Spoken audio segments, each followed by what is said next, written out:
Nos acompañan José Antonio Santos Arnaiz, profesor titular de Filosofía del Derecho y secretario académico del Departamento de Derecho Público II de la Universidad Rey Juan Carlos de Madrid, y Andrés Ollero Tasara, secretario general del Instituto de España y magistrado emérito del Tribunal Constitucional.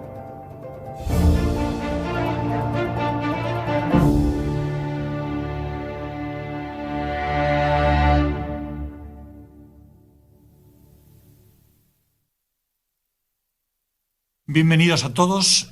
Seguimos dentro de nuestro ciclo sobre derechos humanos en el Centro Internacional de Derechos Humanos para la Convivencia Pacífica de la Fundación Ciudadanía y Valores, FUNCIVA, juntamente con UNIR.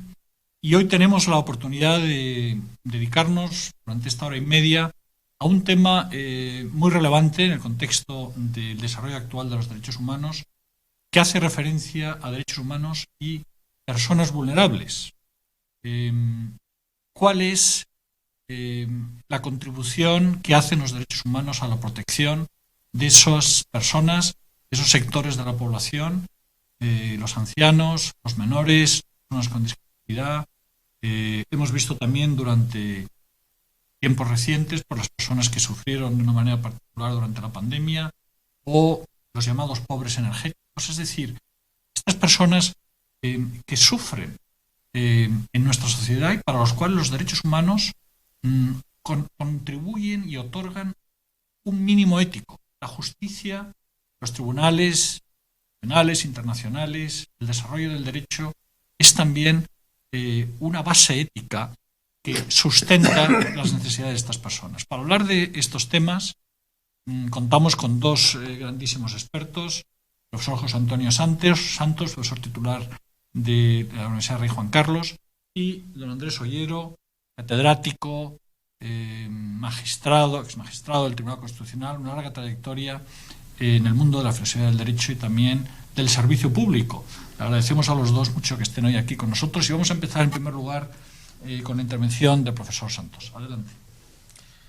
Muchas gracias. Agradezco la invitación de la Universidad Internacional de La Rioja para hablar en este ciclo titulado Derechos Humanos y Convivencia Cívica, y en especial al director del ciclo, el profesor José María Beneito, ¿no? Y que podamos estar, para debatir de estos temas hoy en esta ya mañana que tenemos.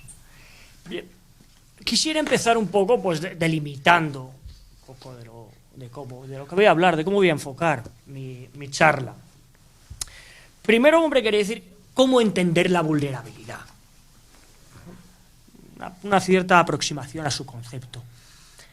La vulnerabilidad no es una simple palabra, que significa, como dice la RAE, cualidad de vulnerable, aquel que puede ser herido o recibir una lesión física o moralmente, ¿no?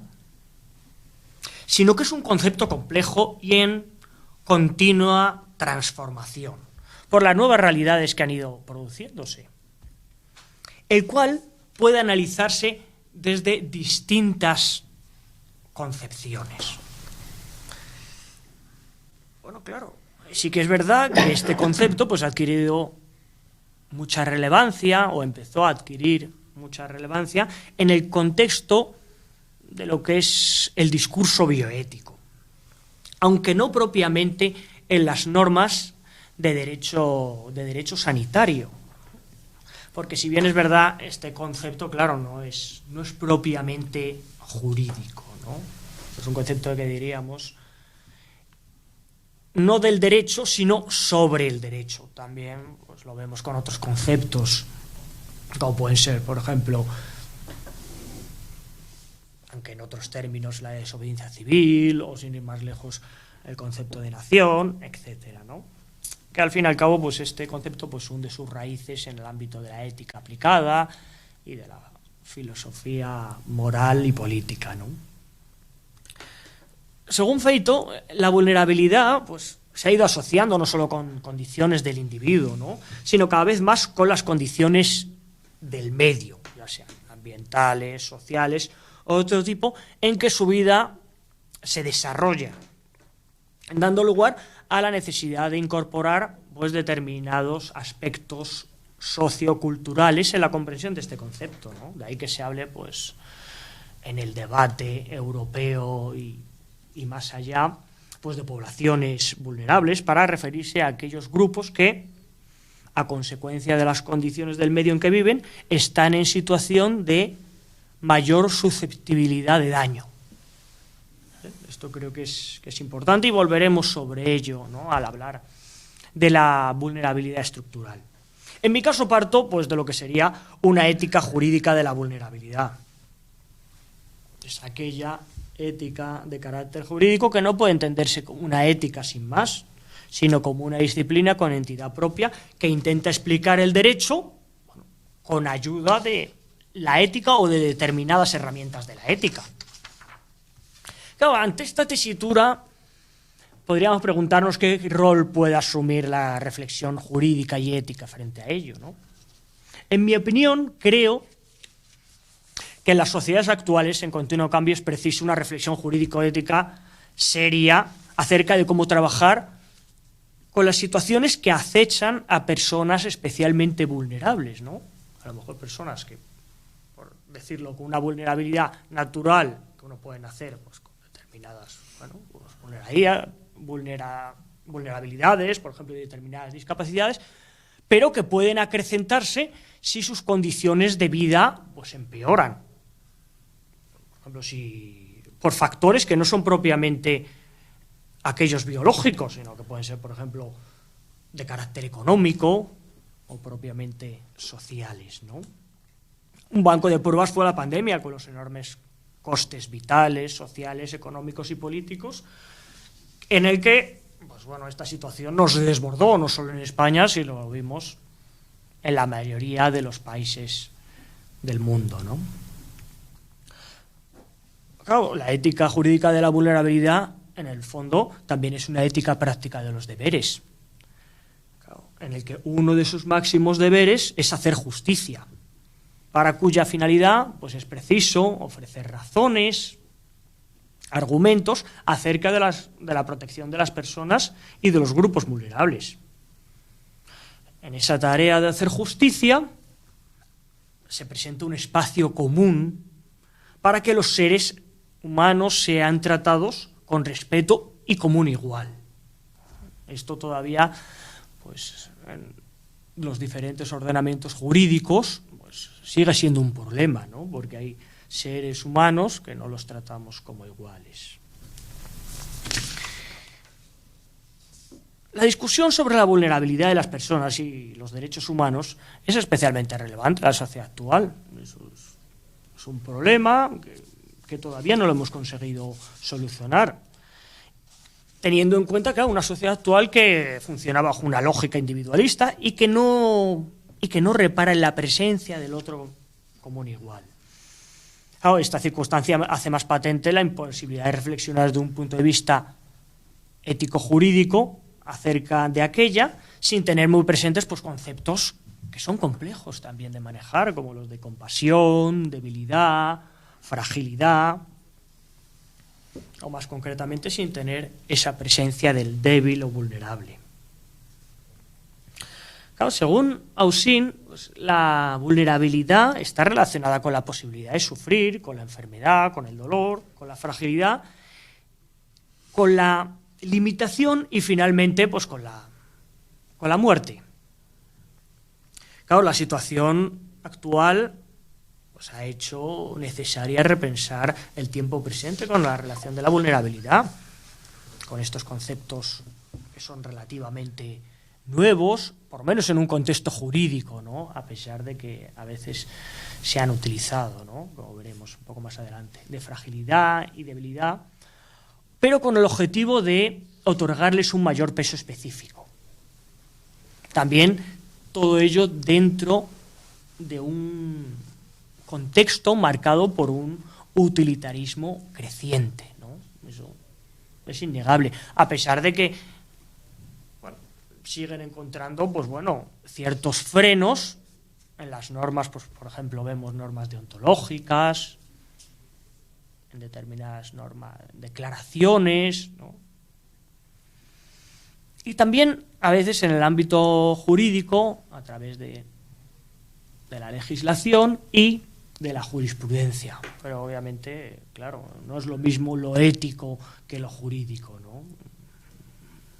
Los juristas pues, podemos esperar, no podemos esperar un maximalismo moral, ¿no?, en las conductas que se realicen o los problemas que pueda resolver el derecho.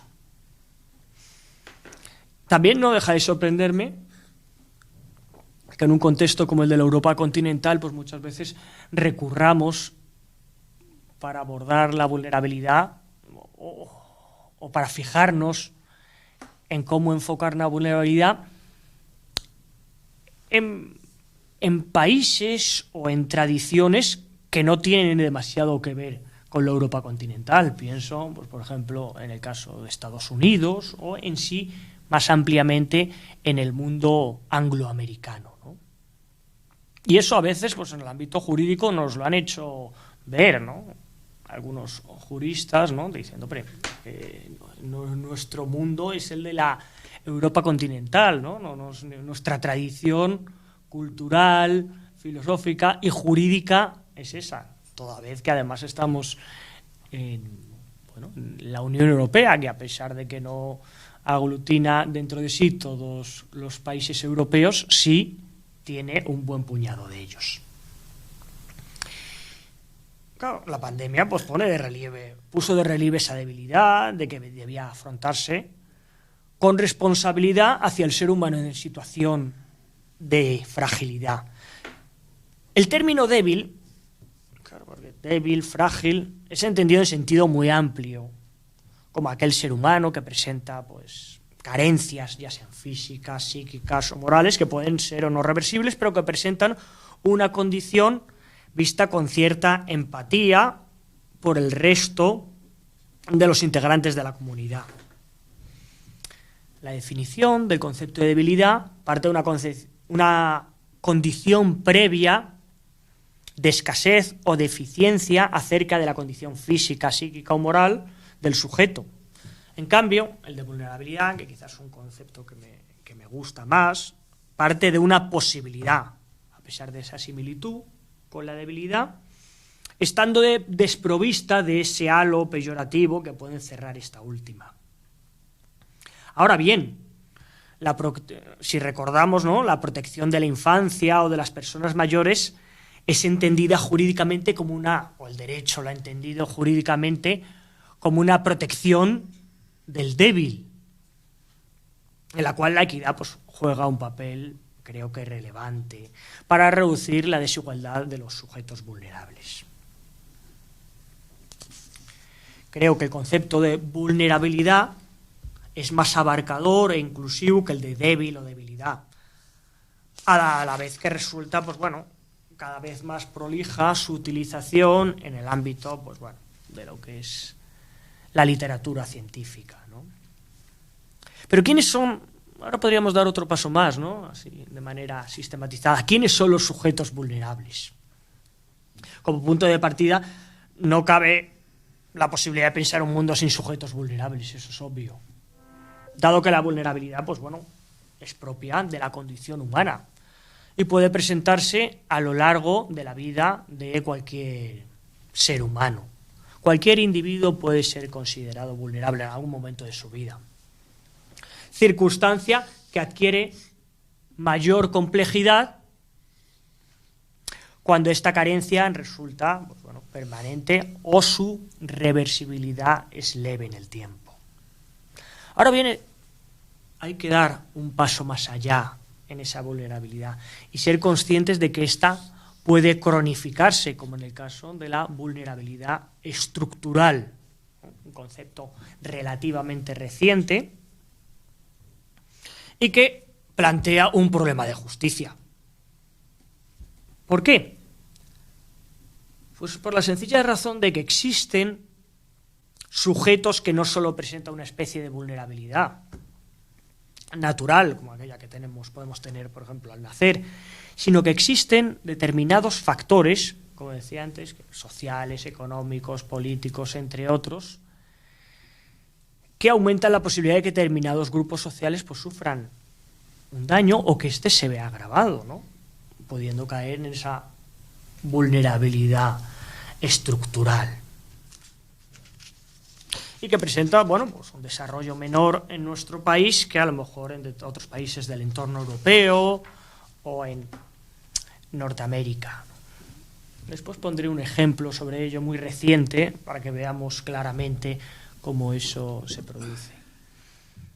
Claro, los derechos humanos ahí, en ese juego, cobran una dimensión muy importante. Claro, la defensa de los grupos o personas consideradas minorías.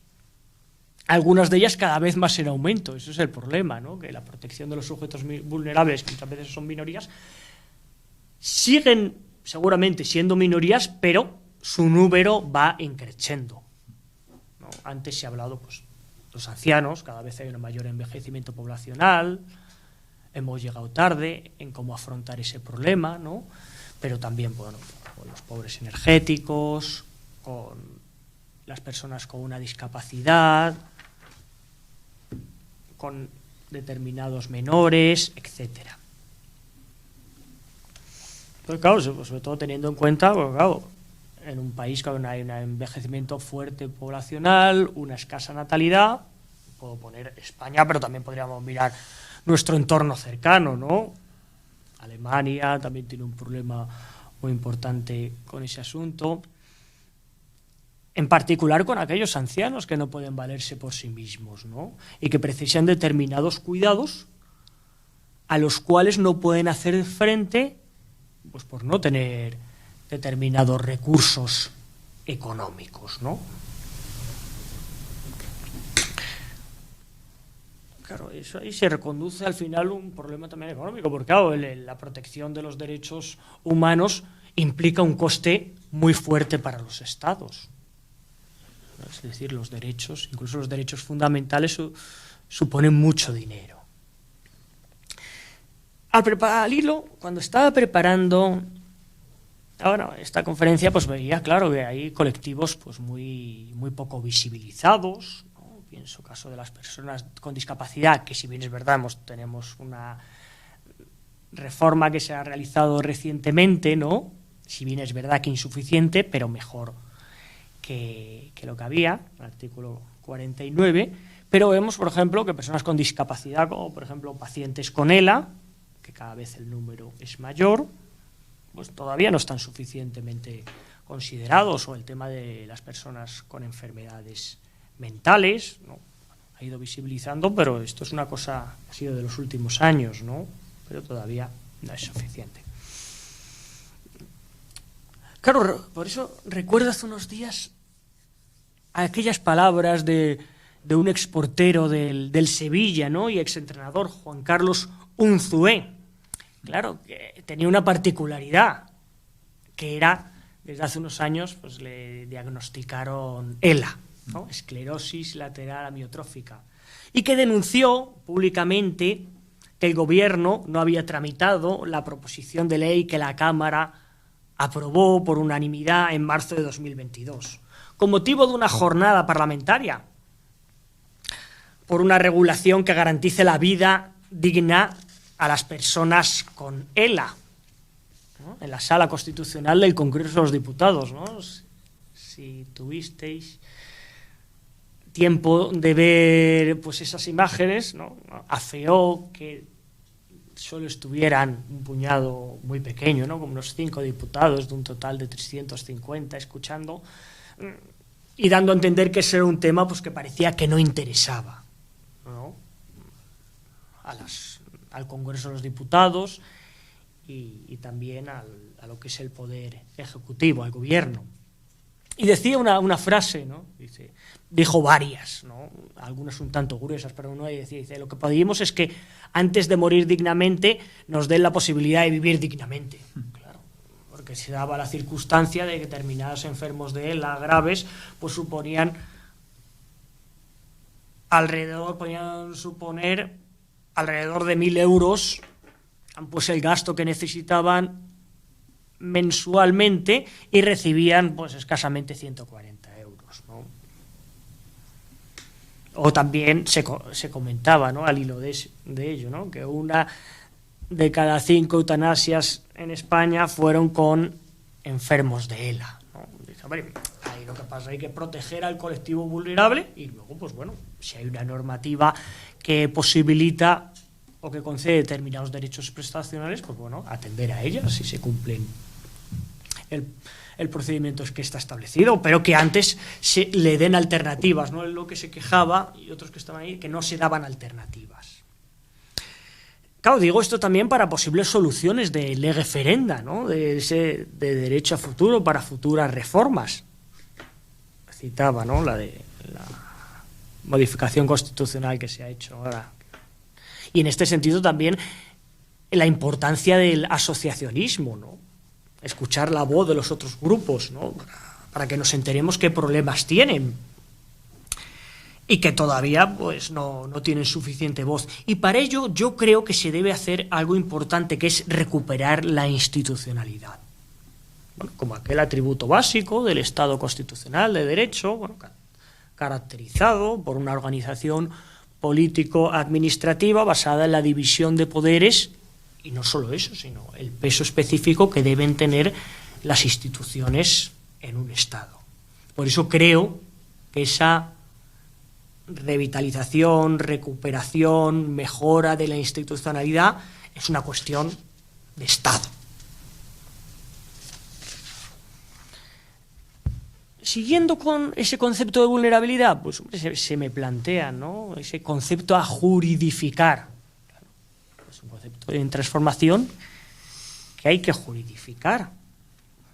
Porque la vulnerabilidad despliega su contenido, bueno, por su propia idiosincrasia, ¿no?, en lo que son los márgenes del derecho. Por eso muchas veces le es tan difícil penetrar, ¿no? Por eso es bueno que se esté juridificando la legislación y la normativa de desarrollo, así como también, pues bueno, en la jurisprudencia. Decía antes, ¿no?, es que la vulnerabilidad es un concepto no del derecho, sino sobre el derecho. Que a pesar de ello, cada vez está teniendo un contenido más jurídico, pero que todavía vemos al analizar, pues bueno, determinadas sentencias, no solo del Tribunal Constitucional Español, sino también del Tribunal Europeo de Derechos Humanos, que tampoco hay un acuerdo de cómo manejar este concepto, ¿no? Y se observan ciertas contradicciones, pero bueno, por lo menos ya está puesto sobre el tapete, ¿no?, sobre el tapete jurídico. Y en el fondo, bueno, sobre el tapete de cuando hablamos de los derechos humanos. Sí que es verdad que a lo mejor su éxito, decía la Barbera, pueda radicar también precisamente una cierta vaguedad e indeterminación, ¿no?, la utilización en decisiones judiciales de categorías ambiguas. Por otro lado, también conduce a fallos contradictorios y efectos perversos en su implementación.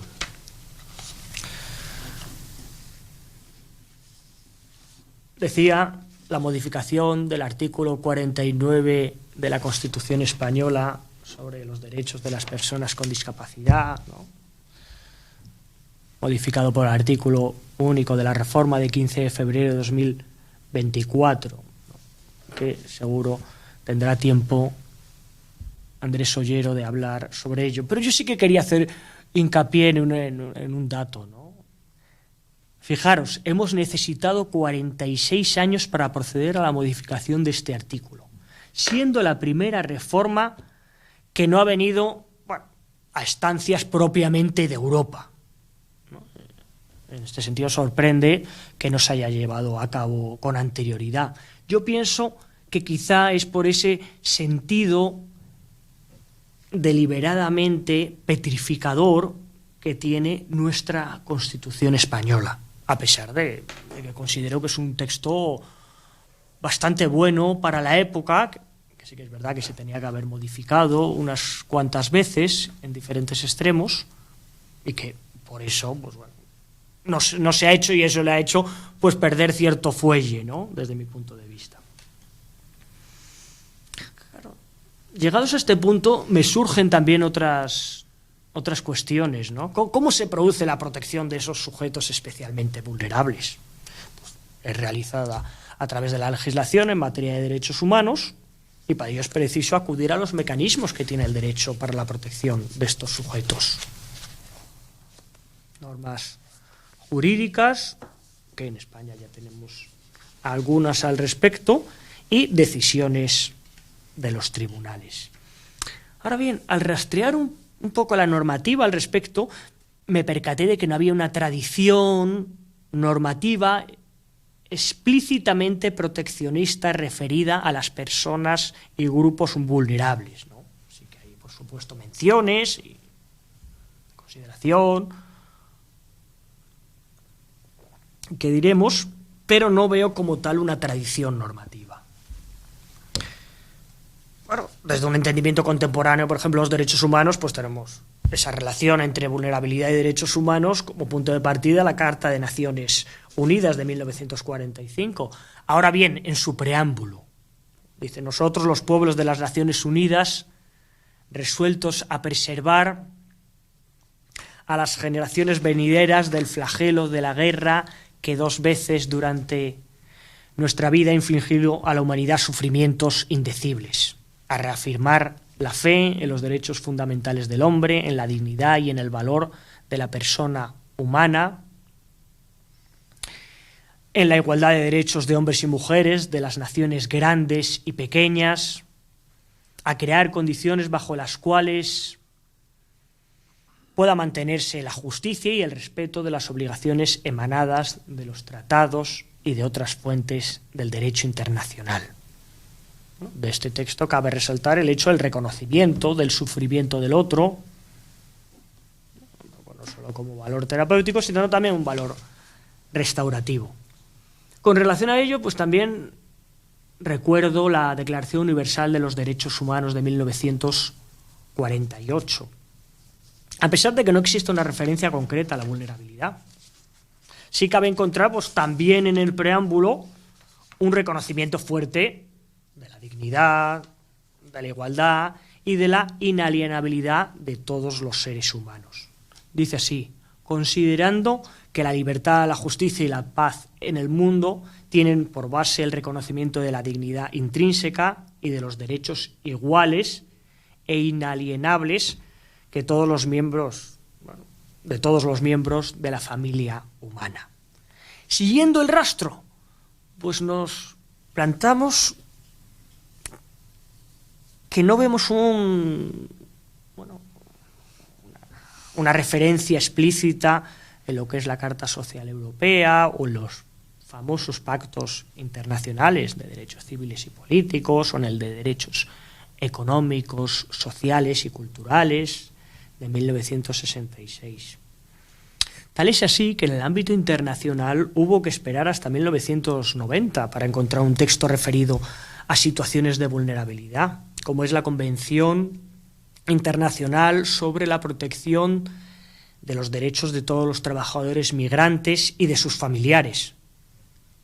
Otra vez en el preámbulo se dice: considerando la situación de vulnerabilidad en que con frecuencia se encuentran los trabajadores migratorios y sus familias, debido, entre otras cosas, a su ausencia del estado de origen,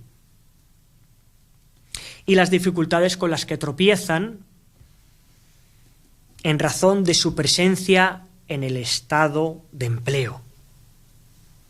Otra referencia concreta, ya que nos es bastante más familiar, es la de la Convención Internacional para la Protección de todas las personas contra las desapariciones forzadas de 2006, que en el artículo 7.1b se afirmaba que los Estados partes considerarán el delito de desaparición forzada punible con penas apropiadas que tengan en cuenta su extrema gravedad.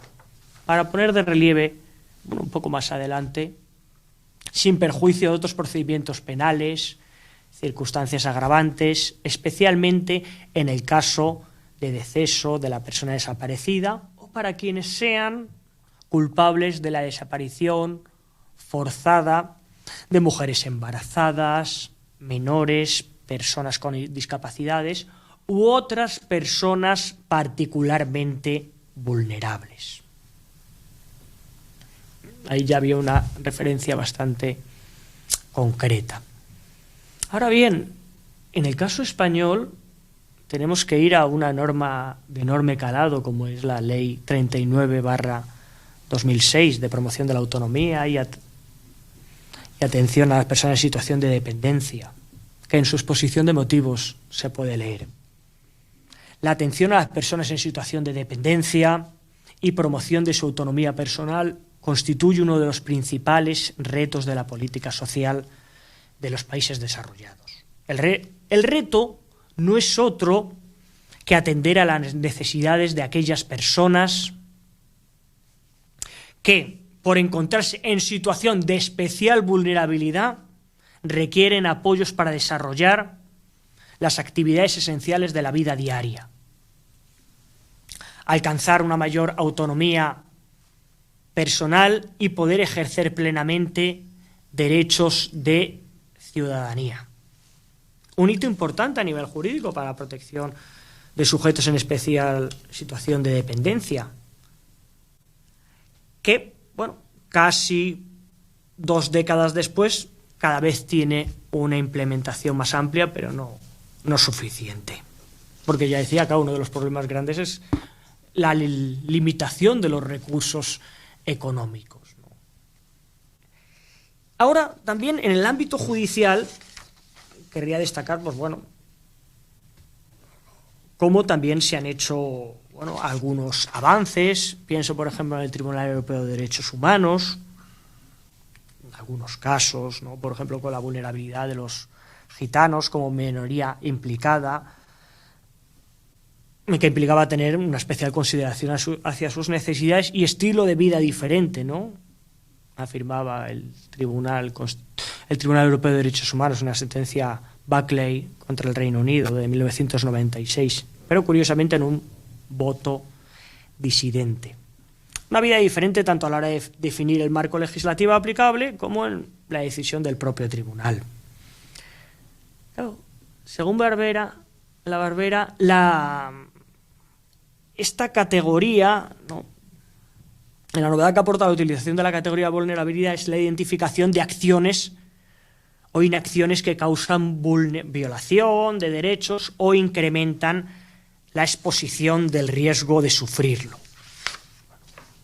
También hemos visto que el Tribunal Europeo de Derechos Humanos se ha centrado, pues, en otros casos, ¿no? Desde menores no acompañados, solicitudes de asilo, personas vulnerables, por ejemplo, dedicadas a la prostitución, etcétera, ¿no?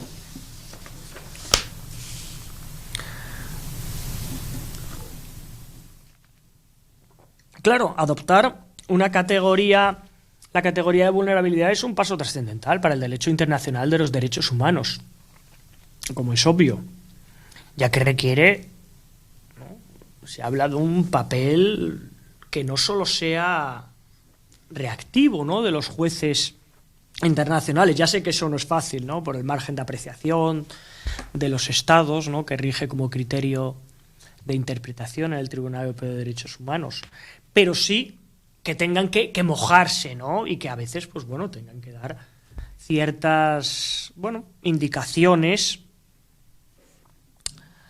a los estados de cómo enfocar el asunto, ¿no?, para que pueda tener, pues, un papel verdaderamente transformador, ¿no? Timmer, ¿no?, ha hablado sobre ello, ¿no?, y para que no se siga reproduciendo la otredad y la marginación que se pretende eliminar. Claro, ese es el problema. Tenemos que avanzar un poco más también en el ámbito del derecho, y en este caso digo en el Tribunal Europeo de Derechos Humanos, porque bueno, es el que a nivel jurídico tiene la última palabra en todos, bueno, los casos que le llegan de Estados miembros del Convenio Europeo de Derechos Humanos, ¿no?, que como sabemos no solo son miembros, ahí están miembros de la Unión Europea, ¿no?, sino más allá. Claro, este análisis está marcado por esa configuración de un concepto en transformación, en una sociedad que bueno, la europea, a mi modo de ver, ¿no?, que es cada vez más individualista, ¿no? Entonces luchar con querer colectivismo, si hay mucho individualismo, o por lo menos que no sea tan individualista, pues no es fácil, ¿no? Y el derecho tiene un papel importante, ¿no?, ahí, a nivel de concienciación y de, bueno, vinculación, ¿no?, con la sociedad. Claro, esto nos debe hacer pensar, ¿no?, cómo tenemos que hacer el derecho en el siglo XXI, ¿no? Toda vez que estamos, pues bueno, España está muy en relación, pues, con lo que sucede en Europa, en el seno de la Unión Europea. También a veces más allá en el contexto, lo que sería el contexto europeo, ¿no?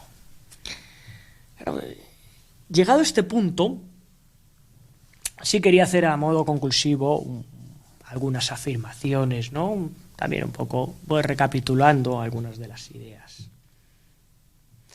Creo que el concepto debe tenderse a una mayor juridificación del concepto de vulnerabilidad, y en el caso español eso pasa por una reforma de la Constitución. E incluso, y esto ya es bastante más delicado, ¿no?, bueno, a medio plazo, un nuevo proceso constituyente. Creo que los juristas en general estamos de acuerdo de que hay que reformar la Constitución, de que hay problemas imperantes a los que se debe dar una solución. También, eso sí es verdad que está el riesgo de que a lo mejor la solución que acabe produciendo vía reforma constitucional o de un proceso constituyente no sea mejor que la que había. Puede haber ese riesgo, siempre pasa, ¿no?, con las reformas. Y creo que es preciso también abordar la institucionalidad democrática en España como una cuestión de Estado, como manera también de conectar con la sociedad, con los problemas que afectan a la sociedad y en particular a estos sujetos vulnerables, ¿no?, más allá de determinados, pues bueno, cosas loables que se han hecho, pues, parte del Tribunal Constitucional Español, que en esencia sirve como freno a los poderes del Estado. Con este planteamiento he querido poner de relieve el largo camino que todavía nos queda desde un punto de vista ético, pero sobre todo jurídico, para mejorar la situación de las personas en situación de especial vulnerabilidad. Muchas gracias por vuestra atención. Muchísimas gracias, profesor José Antonio Santos. La verdad es que muy interesante todo lo que nos has puesto encima de la mesa. A continuación vamos a escuchar al profesor Andrés Ollero. Bueno, tenemos aquí un menú, profesor Ollero, gastronómico, abundante. Deberes, empatía, justicia, equidad, mínimo ético, transformación a través de los derechos humanos. ¿Cómo abordamos todo esto? Bueno, pues en mi caso voy a abordarlo comentando algunos retazos de jurisprudencia constitucional para ir un poco a ver cómo se está reflejando en la realidad este intento, ¿no? Lo primero que señalaría como algo anecdótico es que si uno con un buscador informático pues se acerca al texto de la Constitución y escribe vulnera, pues verá que no sale ni vulnerabilidad ni vulnerable. En la Constitución no aparecen esos términos. Bueno, es una cosa puramente anecdótica sin duda, ¿no? Porque por otra parte, sin embargo, es un elemento clave, la vulneración de un derecho es un elemento clave en el control de constitucionalidad de las leyes, y también, sobre todo, en los recursos de amparo que los ciudadanos presentan ante el Tribunal Constitucional. Porque, por ejemplo, para que un recurso de amparo, que acaba viendo 70.000 al año, pues pueda, en un momento dado, pues ser admitido, hace falta que se invoque la vulneración de un derecho. Por tanto, ya tenemos el término vulneración como algo particularmente protagonista, aunque se le añada también en la última reforma que se hizo, pues que aparte de una vulneración de un derecho, hay también que argumentar que esa vulneración tenga una especial trascendencia constitucional. Lo cual quiere decir que si el tribunal ya ha sentado doctrina sobre alguna vulneración de un derecho, pues indudablemente es más fácil que sea inadmitido un nuevo recurso de amparo sobre esa misma cuestión, ¿no? Ya se ha apuntado por el profesor Santos la relevancia, que para algunos ha sido histórica, de la reforma del artículo 49 de la Constitución reciente, porque por utilizar un término deportivo, pues es la primera que se hace jugando en casa, ¿no? Porque hasta ahora era pues la Unión Europea señalando que cualquier miembro de la Unión Europea no solamente puede votar en las elecciones municipales, sino que puede ser votado también, ¿no? En fin, hubo que reformar el artículo 13 de la Constitución, e igualmente ha ocurrido con el déficit, control del déficit, etcétera. Pero por primera vez algo que tiene que ver más bien con los problemas españoles, estrictamente hablando, en este caso de los ciudadanos de grupos vulnerables, pues no había encontrado esa atención. Pero claro, dado que antes el artículo 49 hablaba de los disminuidos físicos, sensoriales y psíquicos, claro, el término disminuido, como en el debate de esta reforma que da de relieve, aparece un poco ofensivo, ¿no? Entonces, pues, de ahí que se haya optado por el término, por el contrario, personas con discapacidad. De todas maneras, no todos están contentos, porque el otro día he visto una entrevista a un deportista que, por lo visto, su hermano pues es sordo y no estaba contento con lo de personas con discapacidad, sino que decía que había que hablar de personas con capacidades distintas. Entonces, bueno, eso de que la sordera sea una capacidad distinta sería un asunto ya quizás fruto de la difícil frontera entre lo políticamente correcto y las aventuras lingüísticas, ¿no? Es curioso que algo tan claro como esa reforma del artículo 49, que se ha plasmado luego pues en 2 epígrafes, pues sin embargo no se hiciera con consenso. Hubo enmiendas e incluso algunos de los no enmendantes, de los que defendió el texto, pues expuso su extrañeza de que no se hubiera intentado un acuerdo con el grupo mayoritario en la Cámara, que no era precisamente el que en ese momento tenía apoyo al gobierno, ¿no?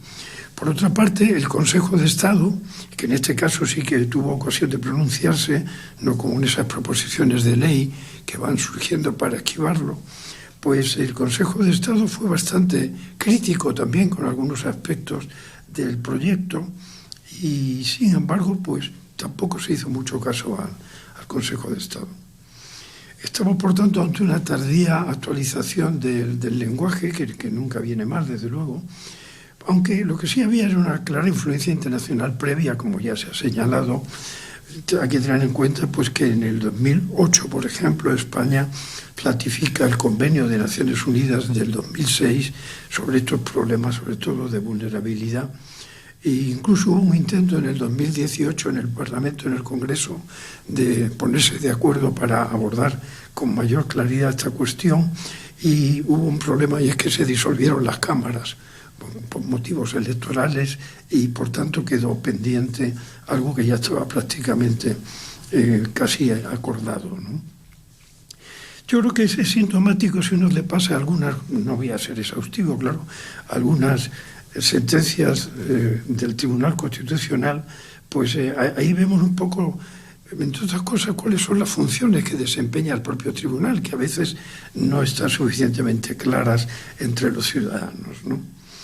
Para empezar, por ejemplo, ahí enseguida aparecen algunos campos de vulnerabilidad que han merecido ya la atención del tribunal. Por ejemplo, la situación de la mujer, ¿no? que además está aludida en el epígrafe segundo de la reforma, cuando se habla, pues se atenderá particularmente a las necesidades específicas de las mujeres y los menores con discapacidad, ¿no? Bien, pues ahí se nota en la reforma del artículo 49 la presencia del artículo 9.2 de la Constitución, que curiosamente es un artículo que no tiene la protección del recurso de amparo, pero que sin embargo tiene una gran capacidad de irradiación, ¿no?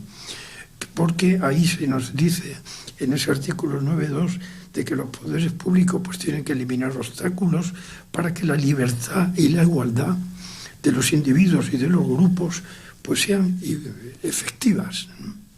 Y en efecto, pues aquí se habla igualmente de esto mismo, ¿no? De que en condiciones de libertad e igualdad reales y efectivas haya una protección especial para estas personas con discapacidad. Y entre esos grupos, pues está sin duda el de la mujer como uno de los más destacados. Por ejemplo, la sentencia 87 del 2020, pues habla un poco de la banalización de la discriminación de la mujer, a veces reduciendo lo que es un problema de malos tratos, porque eso era lo que se pretendía que se amparara, como si fuera simplemente un problema de conflicto de pareja, ¿no? A través del artículo 24, que es el que permite al Tribunal Constitucional pues rectificar y corregir pues las sentencias de la jurisdicción ordinaria, pues en este caso se hizo notar que faltaba una motivación más contundente sobre la existencia o no de los malos tratos, y no simplemente como si fuera un problema que además se señalaba que había una petición de divorcio por el medio, por tanto pues se ve que no se entendían, pero en fin, eso no le pareció al Tribunal Constitucional que fuera lo decisivo, y por eso puso en marcha algo muy interesante, que es la retroacción de actuaciones. Hay que tener en cuenta que el Tribunal Constitucional tiene esa posibilidad de rectificar lo que ha resuelto incluso el Tribunal Supremo, pero no lo hace dando una sentencia distinta, sino que lo que hace es decirle al propio tribunal de la jurisdicción ordinaria que haga una nueva resolución con la doctrina que el Constitucional ha aprovechado para sentar, ¿no? En este caso, por ejemplo, ¿no? Otro asunto, pues, el de las trabajadoras embarazadas, ¿no? Sentencia 324 del 2006. Bueno, ahí se da un caso muy curioso, y es que en la legislación se señalaba, por ejemplo, que hay por una parte una posibilidad de un permiso retribuido por maternidad, pero a la vez lógicamente, pues todo trabajador y trabajadora pues tiene derecho a las vacaciones, ¿no? Pero según la ley, dentro de un mismo año. O sea, habría que encajar ambas posibilidades.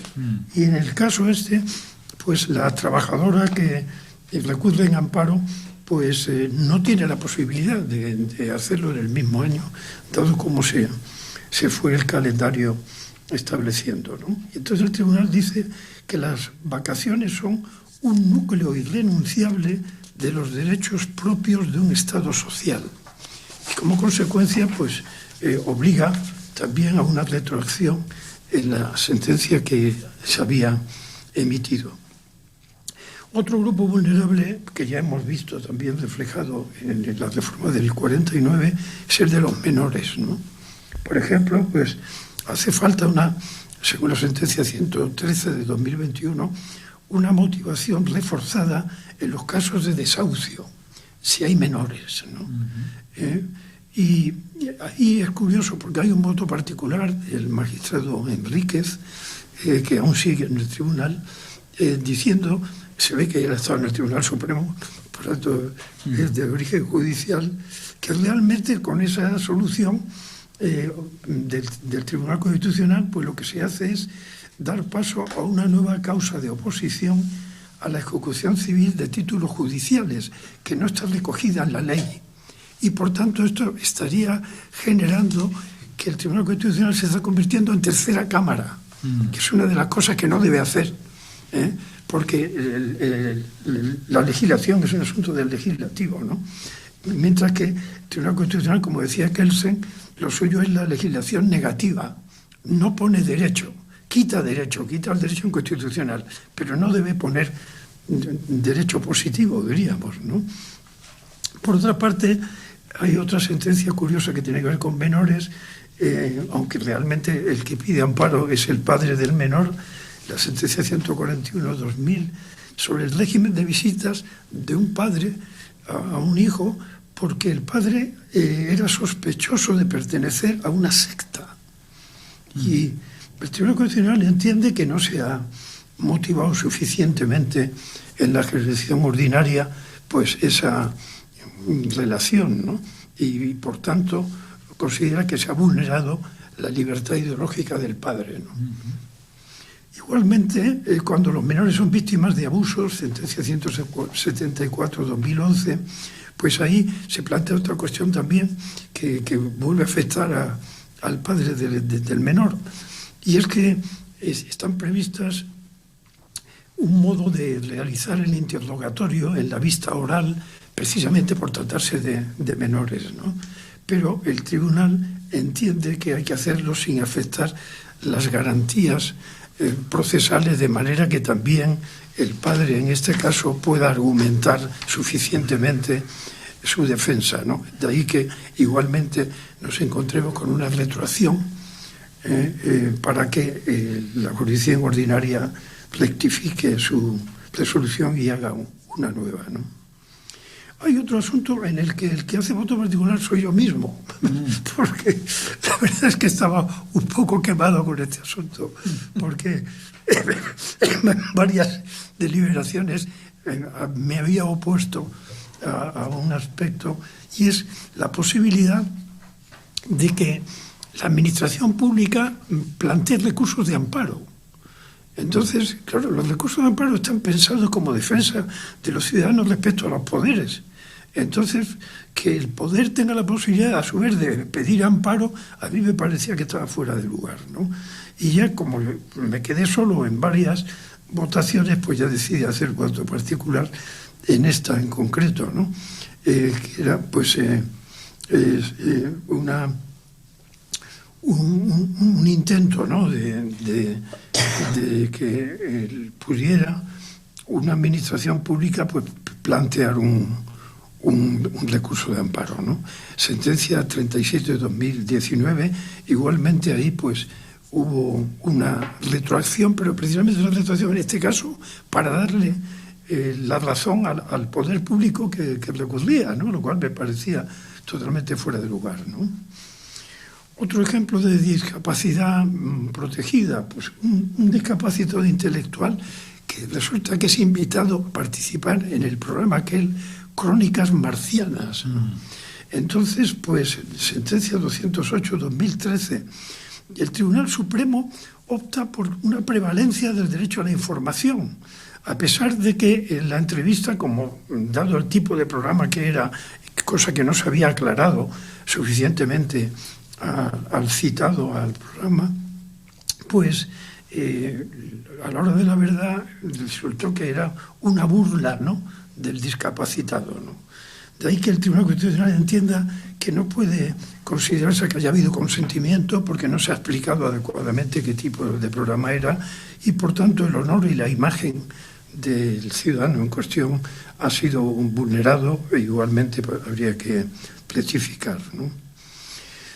Otros temas de salud pues también generan vulnerabilidad, ¿no? Por ejemplo, el internamiento psiquiátrico forzoso, ¿no?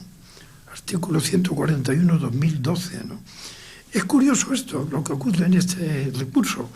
El recurrente desiste, cosa que es posible en la medida en que considere que está satisfecho ya su interés por otra vía extraprocesal, ¿no? Pero, sin embargo, el tribunal dice que se considera defensor de la dimensión objetiva de los derechos, o sea, fundamentales, no solamente la dimensión subjetiva de la existencia de un recurrente, sino también la objetiva de su importancia, y teniendo en cuenta que era el primer caso de este tipo que se planteaba al tribunal, pues entiende que el tribunal, aunque haya desistido el recurrente, va a abordar la cuestión, ¿no? Entre otras cosas porque entiende que no se han respetado los plazos legales establecidos para informar al que ha sido internado e igualmente para las resoluciones judiciales oportunas, y por tanto pues va a considerar que es nulo el internamiento que se ha producido, por lo menos sentando doctrina, porque claro, si ha habido desistimiento, pues no hay otra cosa que corregir, ¿no? Por último, pues señalaría también el posible conflicto entre las medidas autonómicas, por ejemplo, con los problemas de los ocupas, y por otra parte las competencias exclusivas estatales. La sentencia 23/2015, la Junta de Andalucía pues había invocado el derecho de propiedad, su función social, en el caso de viviendas deshabitadas, lo cual daba lugar a un tratamiento de la situación de los ocupas un tanto más detenido y peculiar, ¿no? Y resulta que hay una competencia exclusiva estatal en la Constitución del Estado sobre la ordenación general de la economía y lo relativo al sistema financiero. Y se entendía pues que de cara a las cuestiones hipotecarias, pues esas normas autonómicas, como la de la Junta de Andalucía y alguna otra, pues podían afectar, ¿no?, a la ordenación general de la economía y al sistema financiero, ¿no? Hay algunos votos particulares en este caso, porque entienden que esto puede ser un modo de recentralizar algo que la Constitución había, entre otras cosas, establecido, que la vivienda es una competencia autonómica, ¿no? Por tanto, ahí hay un difícil encaje entre uno y otro asunto, ¿no? Por último, pues la sentencia 161/2021, por ejemplo, pues entiende que no ha habido la atención adecuada a una discapacidad cognitiva, ¿no?, de un ciudadano, porque lo que hizo en este caso la Administración es derivar la cuestión a la asistencia social, ¿no?, y no más bien a intentar solventar de una manera indirecta, ¿no?, por vía jurídica, esa vulneración del derecho, y una vez más nos encontramos con una retroacción de actuaciones para que la jurisdicción ordinaria pues acabe rectificando su primera posición. Nada más, muchas gracias por su atención. Muchísimas gracias, profesor Ollero. Bueno, vamos a iniciar el debate, también recoger algunas preguntas de la audiencia en cualquier momento, con José Antonio Santos, ¿no? Yo hablaba antes, estos conceptos que tú has ido desgranando y que surgen aquí, que en realidad están tocando al núcleo de esta cuestión, ¿no?, que es el paso de la ética, tú lo vas a la juridificación, a la institucionalización. Deberes, vuelve a aparecer aquí, tú lo has mencionado, el concepto de los deberes, ¿no?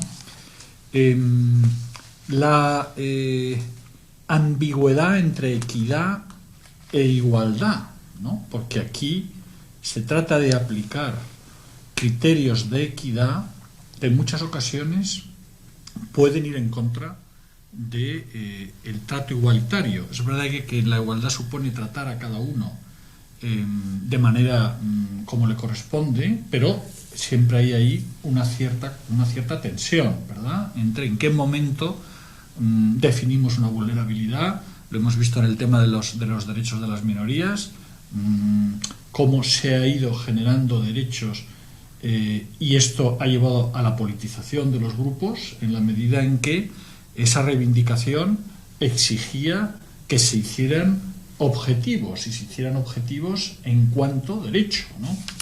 ¿En qué momento se produce el paso? Y ahí hay una definición que hace quién, ¿no? Hace los poderes públicos, la vulnerabilidad, tú hablabas del asociacionismo, muy interesante, ¿verdad? Un momento en el cual se toma conciencia social, pública y después política del tema de las vulnerabilidades. También hay un tema que me parece interesante, la vinculación con la justicia y esa relación que tú has establecido entre empatía y justicia, también muy interesante, ¿no? Parece como si, por un lado, queramos más juridificación, por otro lado, sin embargo, necesitamos conceptos un poco más flexibles, ¿no? Incluso a mí la empatía me recordaba Max Scheler, ¿no? Y toda la aplicada a la filosofía, pero aquí estamos hablando, una empatía es un concepto difícil de juridificar, ¿no? Bueno, todo este conjunto de cuestiones que parece que están detrás del tema de la vulnerabilidad, a ver si, José Antonio, nos puedes clarificar un poco. Claro, lo que has dicho son problemas de enorme calado. Yo he dicho algunas cosas y ahora voy a intentar, pues, cómo veo yo el asunto. Las tensiones sobre igualdad, en relación con la igualdad, se van a dar siempre y eso es normal en el derecho.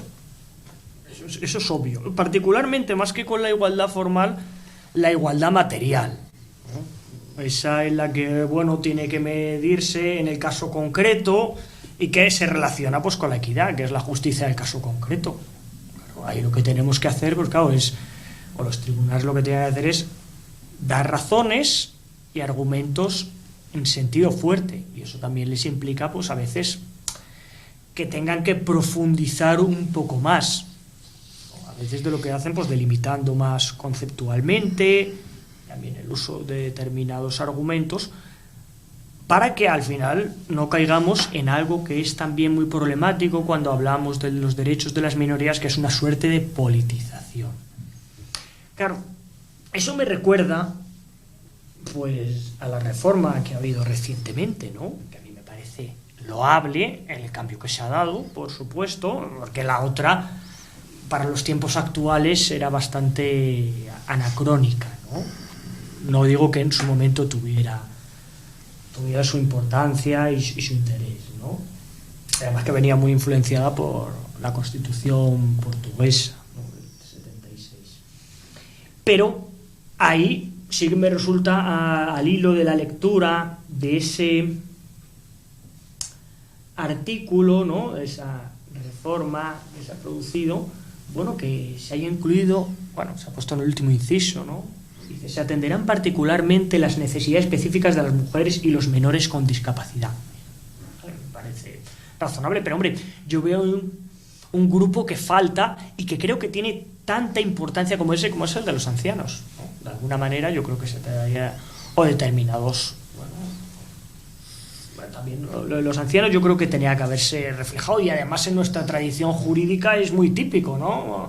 Ancianos, mujeres y niños, ¿no? Incluso en las redacciones al uso, y creo que eso se tenía que haber incluido.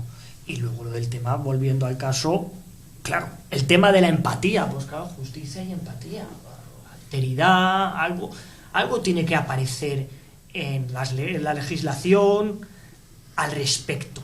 Y creo que ayudaría mucho, conectándolo con algo que has dicho y que yo he comentado en mi conferencia, que es el asociacionismo y el papel en general de las sociedades profesionales.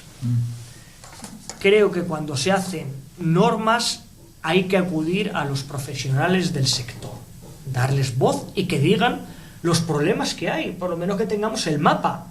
Claro, luego el legislador, pues bueno, y las tensiones que se producen para sacar leyes, pues también eso lo pueden perjudicar, pero por lo menos que tengan voz y que se les escuche, no solo que se les dé la voz, sino que se les escuche y se les tenga en cuenta, porque claro, si no, las sociedades profesionales, ¿para qué están, no?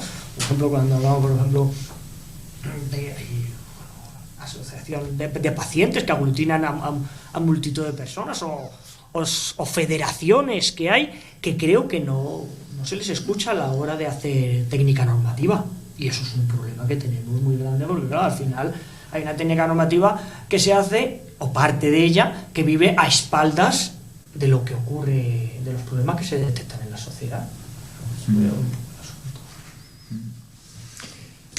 Profesor Ollero, estos conceptos entran en la jurisprudencia constitucional, estas ideas de, o estamos todavía en ese primer nivel, como tú has analizado, que se habla de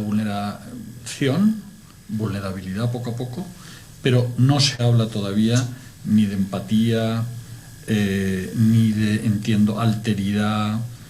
Estos conceptos, digamos, que van abriendo hacia la ética, en definitiva, ¿no?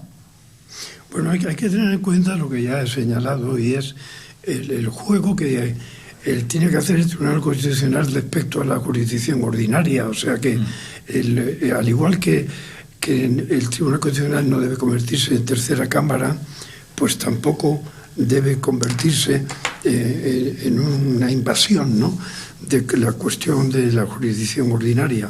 Entonces, claro, esos términos muchas veces hay que tener en cuenta que derechos fundamentales con protección del recurso de amparo pues están tasados, ¿no? Y por tanto, pues evidentemente ahí es donde el tribunal va marcando unas líneas de actuación, ¿no? Pero otras cuestiones ya diríamos más podríamos decir, de letra pequeña, pues son cosas que debe ser la jurisdicción ordinaria, que está además mucho más cercana, ¿no?, a lo concreto, pues la que lo lleve adelante, ¿no?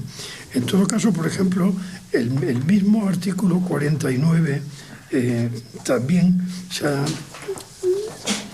referido a algo que ha señalado el profesor Santos. En el epígrafe segundo dice que respecto a estas personas con discapacidad, los poderes públicos fomentarán, muy en la línea del 9.2, fomentarán la participación de sus organizaciones en los términos que la ley establezca, ¿no? Y luego quería también referirme un poco a lo relativo a las minorías, ¿no? Porque claro, hay minorías y minorías, ¿no? Hay minorías un poco homologadas, como se ve en el mismo 49 en su texto nuevo, mujeres, menores, ¿no? Pero, por ejemplo, los enfermos del ELA, el problema que tienen es que son una minoría, pues minoría, ¿no? Entonces, electoralmente no significan nada. Y claro, eso en la vida política es mortal de necesidad. Y en este caso, tan de necesidad que de cada 5 eutanasias una sea de un enfermo de ELA, eso realmente es bastante duro. Eso equivale a decir lo que ellos están diciendo. Ustedes nos dan a elegir entre la eutanasia o el no estar en condiciones, porque en el mismo debate del artículo 49, en su nueva versión, sale a reducir el precio de la luz. Es que hay enfermos de ELA que tienen que estar con una máquina todo el día funcionando. Y entonces, pues, no tienen dinero para eso, ¿no? O sea, como ya se ha señalado, ¿no? Entonces, claro, hay del minoritario real. Ese es el que realmente está perdido, ¿no? Porque si no está homologado, pues la cosa le puede ir francamente mal. Digamos, en contra de este argumento, José Antonio, volviendo al tema de los ancianos, o sea, esta es una minoría mayoritaria, quiero decir, y sin embargo no está presente. ¿Por qué? Bueno, primero porque no hemos trabajado lo que es el envejecimiento poblacional. Yo lo decía hace un momento. En España se ha llegado tarde para afrontar el envejecimiento poblacional en las comunidades autónomas en general. No hay un plan. No hay un plan. Entonces, ¿eso qué es? Pues bueno, pues, os pongo un poco cómo está el mapa, ¿no? Claro, tenemos cada vez un envejecimiento poblacional, la Comunidad Autónoma de Madrid, pues, octogenarios, ya la media de edad, pues tanto en hombres como en mujeres superan los 80 años, y la tendencia es que, bueno, se mantenga, por lo menos, y también pasa en otras comunidades. Y luego, por contrapartida, hay una natalidad, pues, bajísima, ¿no? Entonces, claro, ¿eso cómo se consigue compensar? Hay que darse cuenta que en los últimos años de vida, 4, 5, ahora serán unos poco más, como la longevidad es cada vez mayor, pero a lo mejor los 7, los 8, se gastan casi todos los recursos sanitarios de esa persona en los 5, 6, 7 últimos años, más que en toda su vida. Entonces, claro, ahí hay que invertir, primero, hay que invertir mucho dinero, y hay que modificar también la Constitución para hacerlo, y con normativa, por supuesto, de desarrollo, porque es interesante, ¿no?, lo que decía Andrés Ollero, ¿no?, que decía, claro, es que al final nosotros somos o el que ha sido magistrado del Tribunal Constitucional, dice, es que estas son las cartas que tenemos, no podemos arreglar en la jurisdicción constitucional todos esos problemas que tienen que ver con la jurisdicción ordinaria y con unas normas que tenemos que trabajar que no nos dejan demasiado margen de actuación, que es un problema, claro. Entonces el legislador, para que no tenga que ejercer de tercera cámara el Tribunal Constitucional, tiene que ponerse manos a ello, manos a la obra, claro, y que no pasa nada por juridificar determinados conceptos que provienen, pues bueno, de realidades que nos pueden parecer ajenas a lo jurídico, la ética aplicada, la filosofía política, la filosofía moral, porque ya los hemos hecho con otros, que sí que es verdad que no son fáciles, pero uno que yo pongo mucho de ejemplo, el concepto de nación. El concepto de nación no es un concepto jurídico, es un concepto de naturaleza política que nosotros hemos juridificado, y en la doctrina constitucional se habla tranquilamente ya del concepto de nación por los constitucionalistas desde hace bastantes años. Creo que ahí. Entonces, claro, sí que es importante que tenemos que cambiar la prosa. Claro, no podemos trabajar con documentos, salvo excepcionalmente, con documentos con una prosa de hace 40 o 50 años, cuando las herramientas que tenemos jurídicas nos exigen otra cosa. Y eso es un cambio también de mentalidad de nosotros como juristas. Sí. Andrés, dos cosas, y recogiendo una de las preguntas que nos hacen. Por un lado, vuelvo al tema de los deberes. La palabra deber sigue produciendo, me imagino, en el Tribunal Constitucional una especie como de sarpullido inmediato, pero ¿ves tú que puede haber en un momento dado la inserción a través del tema de la vulnerabilidad y el tema de la idea de los deberes, aunque no se les llame de esta manera? Y lo otro, en relación con los convenios internacionales, nos comentan que la importancia, ¿no?, de conocer los convenios internacionales que nuestro país ha ratificado, como el caso de la Convención Internacional sobre los Derechos de las Personas con Discapacidad o discriminadas por su diversidad funcional. ¿Cómo juega verdaderamente los convenios internacionales en la interpretación constitucional? ¿Los tenéis muy presentes? ¿Poco? ¿Regular? ¿Se debe hacer más? ¿Es algo que preocupa? Imagino que cada magistrado tendrá su sensibilidad, pero de una manera, digamos, colectiva.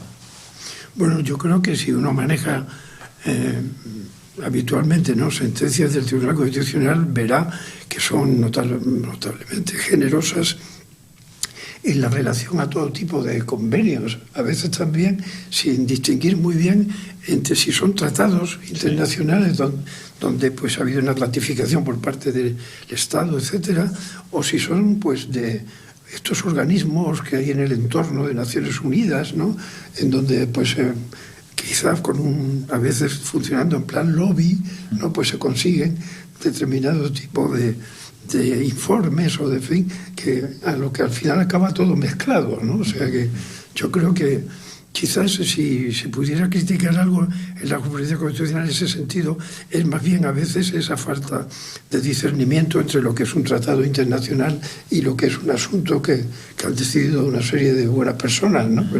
Pero que no es igual, ¿no? Ahora, luego por otra parte, en cuanto a deberes, hombre, es que para los deberes ya están los poderes, ¿no? Suficientes deberes ponen ya, ¿no? O sea, el Tribunal Constitucional lo que defiende son derechos. O sea que yo no me imagino al Tribunal Constitucional defendiendo deberes. Otra cosa es que la interpretación del derecho a la hora de la verdad, como la justicia es el ajustamiento entre libertad e igualdad, pues a la hora de la verdad siempre hay elementos pues que generan deberes, ¿no? Bueno, es una puerta evidente para superar una interpretación individualista de los derechos que se ha llevado, es decir, que cada vez es mayor, ¿no? Pero esa es una vía. O sea, el tema de las vulnerabilidades, lo que tú estás diciendo. Es que claro, vamos a ver. Libertad, igualdad. El Tribunal Constitucional puede hacer tres cosas. Una, corregir leyes, para lo cual hace falta 50 diputados, 50 senadores, etcétera, etcétera. Otra, pues que le consulte la jurisdicción ordinaria cuando tenga dudas sobre la constitucionalidad de la norma que está aplicando, pues a través de una cuestión de constitucionalidad le debe consultar si eso es constitucional o no, ¿no? Y eso lo hace el tribunal, ¿no? y eso repercute en que a lo mejor haya más deberes, porque depende de lo que la ley, la norma en cuestión esté diciendo, ¿no? A lo mejor el Tribunal Constitucional entiende pues que se pasa de individualista, ¿no? Bien. Y luego ya el recurso de amparo, que es un asunto individual por definición. O sea, lo que no entiendo es que un poder público pueda presentar un recurso de amparo. Está totalmente fuera de lugar, ¿no? Entonces, o sea, que creo que... Es una contradicción en los términos. Exactamente, o sea, que cada uno tiene su campo de juego. El problema es que yo creo que el campo de juego del Tribunal Constitucional, el ciudadano medio, pues no lo conoce a fondo. Por ejemplo, cuando un ciudadano o ciudadana, porque me acuerdo de alguna, pues dice que podía desaparecer el Tribunal Constitucional perfectamente y que hubiera una sala en el Tribunal Supremo, ¿no? Mire usted, o sea, las constituciones europeas de la posguerra, desde la Ley Fundamental de Bonn y todo lo que viene después, se basan en la distinción entre derecho y ley. Por tanto, hay un marco de la legalidad, jurisdicción ordinaria, y hay un marco de la constitucionalidad, que por supuesto la jurisdicción ordinaria tiene que tenerlo en cuenta, pero sobre todo a través de la doctrina que le va suministrando el Tribunal Constitucional. Por tanto, si usted quita de medio el Tribunal Constitucional, pues la distinción de derecho-ley, que es fundamental, desaparece. Sí, José Antonio, hablamos un poco del tema de la pandemia, que yo creo que efectivamente ha sido un cierto punto de inflexión, por lo menos lo fue, no sabemos si va a perdurar en el tiempo, ¿no? Pero sí estos conceptos de respeto, dignidad, empatía, que están en el origen de los derechos humanos en la época moderna. Es decir, está claro que el centro de los pactos de Naciones Unidas, de la Declaración Universal, etcétera, es la idea de dignidad, como en la Constitución de Bonn, y a partir de ahí en todas las constituciones después de la Segunda Guerra Mundial. Y hoy, de alguna manera, el concepto de dignidad se diluye, de nuevo se politiza, se interpreta de una manera distinta. ¿Cómo puede este debate y esta reflexión sobre el tema de vulnerabilidad volver a ayudar a reforzar un sentido de dignidad del ser humano? Muchas gracias por tu pregunta, José María, y también es una cuestión bastante compleja. Yendo al campo jurídico, pues yo diría que a través de la legislación, claro, he dicho antes, hay que cambiar la prosa jurídica. Sí que esto es complicado, porque luego puede haber no tenemos que caer en una politización, ¿no? Porque ahora pues a veces se cae en esa politización entre los diferentes, claro, partidos, porque también es que tenemos tarea pendiente, hace falta una refundación de los partidos políticos, del estado de partidos, ¿no? Esto que también es una cuestión compleja, pero es que claro, está anudada, claro, tenemos ese problema de la politización porque tenemos una crisis del estado de partidos. Entonces, claro, con esa crisis del estado de partidos, pues las legislaciones no salen tan bien como sería deseable. Eso pasa por crear legislación y por modificación de la Constitución. Incluso, aunque puede sonar muy grueso, a medio plazo por un nuevo proceso constituyente. Claro, si vemos lo que ha pasado en otros países o recientes, pues claro, el asunto no es nada fácil. Hay que tener altura de miras. Claro, ahí yo podría decir algo más, claro, digo, no sé si los actores políticos actuales tienen la suficiente altura de miras para llevarlo a cabo. Bueno, yo me recuerdo de la historia constitucional de este país, que había personas nacidas en los años 30 del siglo pasado, que tenían una altura de miras en ese sentido y que personas como ellas podían haber llevado a cabo un nuevo proceso constituyente. Ahora sí que es verdad que determinados actores políticos no veo tantos para seleccionar, pero a ver, los haylos, eso por supuesto, y eso nos ayudaría.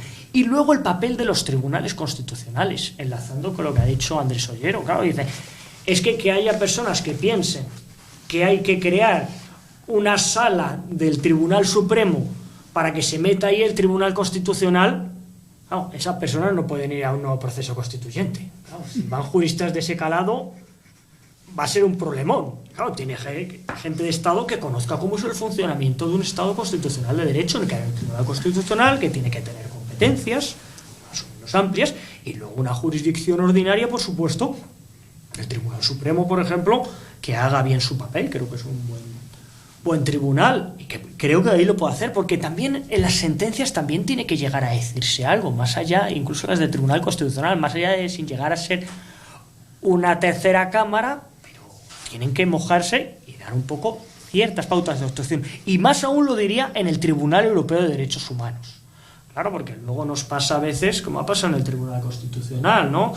Que hemos incumplido o hemos incumplido el artículo 24 del derecho a la tutela judicial efectiva con determinados sujetos, a lo mejor que moralmente son muy discutibles, ¿no? Por ejemplo, con terroristas, pero que luego el Tribunal Europeo de Derechos Humanos nos ha dado un tirón de orejas porque no hemos hecho las cosas bien. Entonces, ¿qué pasa ahí? Yo creo que hay que perseverar y mejorar en España en la cultura jurídica y en la cultura democrática. Que la tengamos clara, ¿no? Porque si empezamos a hacer interpretaciones extramuros de la Constitución, mal vamos.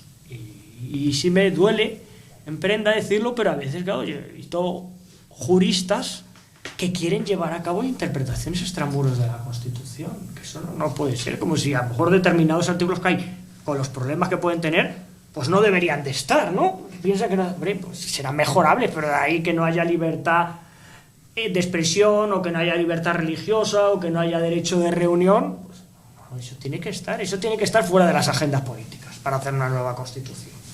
Pues creo que por ahí debería ir un poco el asunto.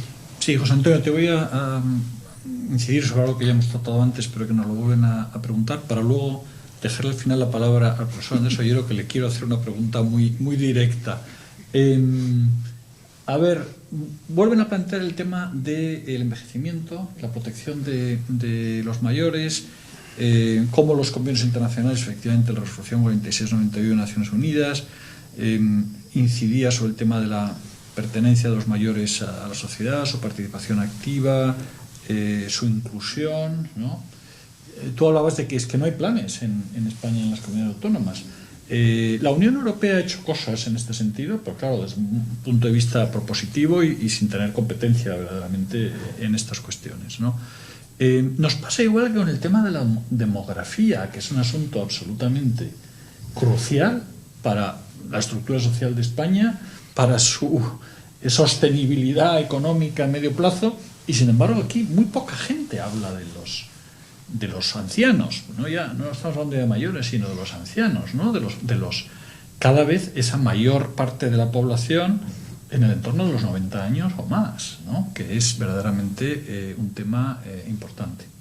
Sí, es que ese es uno de los problemas, ¿no? Que va aparejado pues a diferentes niveles con dotación presupuestaria. Primero, tener un plan fuerte y dotarlo presupuestariamente.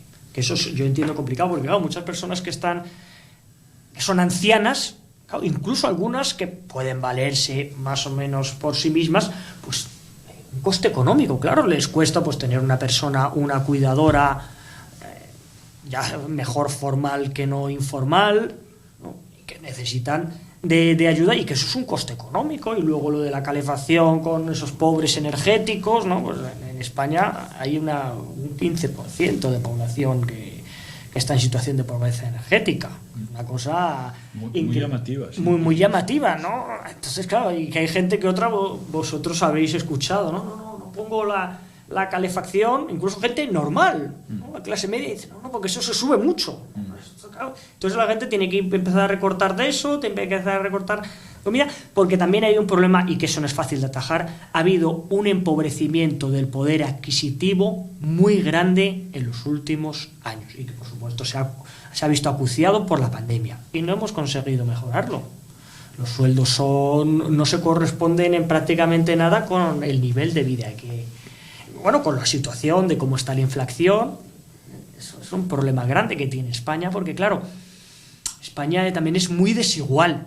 Claro, los que vivimos en Madrid creemos o algunos creen que Madrid o la Comunidad Autónoma de Madrid es la generalidad. No lo es. España, en determinadas cuestiones, pues en el seno de la Europea, pues tiene ciertos rasgos de pobreza, hay que decirlo, y de alto paro, y de una fuerte inflación, ¿no?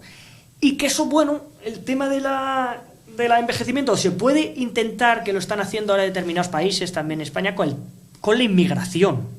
Claro, eso es otro. Claro, esa inmigración porque tienen más hijos, porque necesitamos mano de obra. También pasa en Alemania, que tienen un problema grandísimo, ¿no? Y entonces ya no saben, claro, cómo hacer esa selección, claro, para no caer en discriminaciones. Dicen, no, es que a mí me gustaría que primero necesitamos la inmigración. Y, por ejemplo, en Alemania, no, siendo sinceros, no les gusta mucho, ¿no? Dicen, es una necesidad que las tenemos, pero ya está. Y luego la selección, claro, porque ellos quieren determinada mano de obra, determinada cualificación, que no es tan fácil de conseguir. Y que está muy relacionada con el coste de vida y los salarios. Si los salarios no mejoran realmente o la situación del coste de los productos no baja, el empobrecimiento será paulatino y el problema se acrecentará, porque España, por ejemplo, no será un país atractivo para determinadas personas, tampoco lo es Alemania. Entonces, claro, si España no lo es, Alemania tampoco, ahí está fallando algo. Y es un problema de fondo también económico. Claro. Pues vamos a acabar, profesor Ollero, con la pregunta del millón, que es, ¿verdaderamente es posible la juridificación de la política, la racionalización de la política que se supone el Tribunal Constitucional debe llevar a cabo? Es decir, ¿cómo hacemos para recuperar el prestigio del Tribunal Constitucional?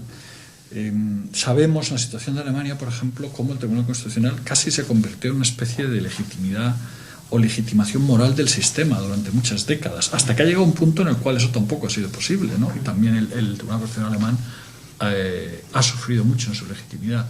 Pero el caso español, lamentablemente, desde relativamente pronto, y a pesar de la autoridad inicial con la que se le invistió y que yo creo que ejecutó verdaderamente, es decir, esa autoridad se hizo visible, estamos en un momento muy bajo. Tú, con tu experiencia externa, interna, tu reflexión sobre el particular, ¿qué habría que hacer? Pues yo creo que habría que hacer es ser conscientes de que en España la partitocracia se está cargando la democracia. Así de simple. Porque, claro, o sea, el problema es ¿por qué el primer Tribunal Constitucional tuvo el prestigio que enseguida alcanzó? Pues, entre otras cosas, porque se dijo que el presidente del Tribunal Constitucional iba a ser el señor Menéndez, porque era el candidato de Suárez, ¿no? Y el Tribunal Constitucional se reunió y dijo, esto lo elegimos nosotros. Sí. Y fue García Pelayo. Sí. O sea, a partir de ahí fue como decir, un momento, señores, esto funciona así, ¿no? Entonces, claro, de eso a una situación actual en la que se encuentra uno con que hay, por ejemplo, desde el punto de vista judicial, pues llega un momento en que ni siquiera están en el Tribunal Supremo los que llegan al Tribunal Constitucional. Esto lo ha escrito Manolo Aragón no hace mucho. Pues ya eso es un asunto que marca una situación curiosa, ¿no? Y luego, pues claro, el afán de marcar con la escarapela de un partido a cada miembro del Tribunal Constitucional, pues es un desastre. Mi último artículo que he publicado ahora en el Cronista del Estado Social y Democrático de Derecho, pues una de las cosas que digo que hay que cambiar la Constitución, pero evidentemente hay que cambiar la Constitución cuando se pueda. El problema es que la partitocracia no lo permite, ¿no?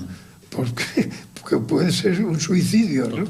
Entonces, ¿qué es lo que hay que cambiar? Hay que cambiar cómo se eligen los miembros del Tribunal Constitucional. O sea, hay que hacer nombramientos individuales. No, si usted dice que va a nombrar a 4, se lo van a repartir. Porque es que esto es el reparto del botín, ¿no? Y si se ignora algo tan obvio como eso, pues se pagan las consecuencias luego. Para todos, incluidos para los propios partidos. Claro. Mientras que si cada plaza constitucional tiene que ser con un candidato, hay consenso. Tiene que haberlo. O sea, con los defensores del pueblo no ha habido mucho problema. O sea, ahora, mientras que el asunto esté hecho, y no digamos nada, que diga la Constitución que cada 9 años el que gobierne coloca a dedo a dos, ya es lo que faltaba, vamos. Claro, pues eso quiere decir que cada 9 años, como viene ocurriendo, cambia el sesgo de la mayoría del tribunal, ¿no? Entonces, claro, si la norma está mal hecha, porque está hecha con buena voluntad, pero con ingenuidad, en un momento en el que había un ambiente de consenso, que es el que hoy hace que muchos no quieran ni pensar en que se cambie la Constitución, pues la que se puede liar. Porque claro, si en vez de consenso hablamos de muros, pues entonces no, es imposible. Si lo que se trata ahora es de intentar que no haya alternativa democrática, sino hacer un planteamiento en el que yo o el diluvio, pues claro, por ahí no nos vamos a ninguna parte, ¿no? Pues acabamos con estas palabras que verdaderamente son muy claras. Yo creo que hemos tenido una conversación pues verdaderamente interesante sobre un punto, además, dentro de nuestro ciclo y nuestro centro de derechos humanos y convivencia cívica, muy relevante, de presente y de futuro, como es el tema de la vulnerabilidad de los derechos humanos. Agradezco mucho al profesor José Antonio Santos y al profesor Andrés Ollero por este rato que han estado con nosotros, y emplazo a todos a las siguientes sesiones que tendremos de los diferentes ciclos en los que está colaborando FUNCIVA con UNIR. Muchas gracias por vuestra atención.